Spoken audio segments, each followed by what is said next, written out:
This video is going to have a look at adjacency matrices and how we can use these matrices to be able to draw a diagram to represent the information contained within the matrix. An adjacency matrix allows us to represent the number of connections between two objects.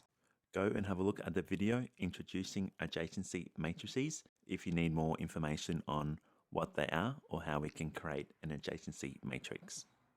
In the example, we want to be able to draw the diagram to represent the connections between towns A, B, and C. So I'm going to start my diagram by marking in my objects A, B, and C. And because there's three, I'm just going to put them into a triangle pattern. Next, I'm going to start marking in some of my connections. So looking at object A, I can see that A is going to be connected with B and C. So I can go ahead and mark that in. So I can draw a line to connect A to B and a line to connect A to C.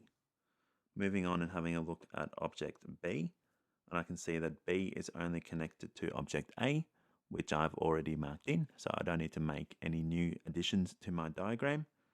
And then having a look at option C, again, I can see that it is only connected to option A, so I'm not going to have to mark any more connections into my diagram.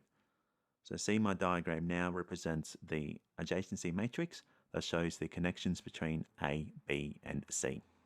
So let's have a look at a second example. Again, in this example, I have objects A, B, and C, and I want to show the connections between them. So I'm going to start my diagram with marking in A, B, and C. So having a look for the connections between them from my adjacency matrix.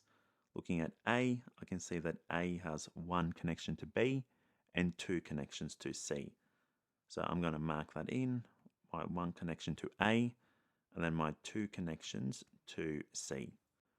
Checking for B, I can see that it only has the one connection to A, which is already in the diagram.